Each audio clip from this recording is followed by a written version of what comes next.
Air tightness is the prevention of uncontrolled air movement through the building envelope.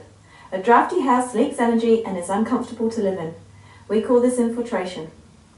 It's important because uncontrolled air movement contributes to heat loss in winter, heat gain in summer, presence of allergens, and compromises the performance of insulation. An airtight building minimises heat loss and is therefore easy to maintain an even indoor temperature with a minimum amount of active heating. This means that savings of up to 90% on heating can be made whilst enjoying a healthy, even temperature throughout the whole building. A combination of an airtight building with a continuous layer of insulation ensures that energy is kept within your home, rather than being wasted by escaping into the atmosphere. A good quality mechanical heat recovery ventilation system constantly replaces the stair layer inside the building with fresh air from outside, with heat recovery to return the heat energy to the inside of the building. New Zealand building regulations state that designers have to take air tightness into consideration. However, there is currently no guidance on how this is achieved, no measures in place, and no requirements that document if it has been achieved. So, to gain guidance and advice, we can look at examples overseas and also at the research that has been carried out here in New Zealand. For example, computer-simulated research carried out in New Zealand by ProClimate found that both the effectiveness of insulation and the control of moisture movement within the building's fabric was severely undermined when a 1 mil gap was tested and compared with the airtight simulation. It was concluded that for both to work effectively, you require air tightness. The secret to the performance of insulation is the trapped air within it, and any air movement through it would compromise the effectiveness of this trapped air.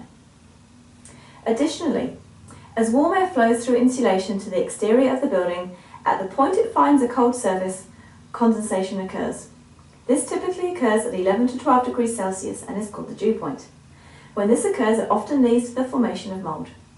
This can occur readily within the construction where the dew point is found, and unfortunately, this can go undetected as it's not visible. Measurement of air tightness is carried out using a blower door test. It's basically a powerful fan which mounts into the frame of an exterior door. The fan has sensors that are able to accurately measure the amount of air it takes to maintain a constant pressure of 50 pascals, which is equivalent to a fresh breeze. The test includes both pressurizing and depressurizing the building, and the final result is an average of both readings. If significant air leakages are present, they can be detected by several methods, from feeling airflow by hand to an infrared camera. The testing of a new building is normally carried out twice, once after an airtight seal has been installed, and once at build completion. It is important to do the first test after the fabric of the building is complete and the windows are fitted, as it's still possible at this stage to find any breaches and fix them. The measure of air tightness is the volume of air transported by the blower door divided by the net volume of the building.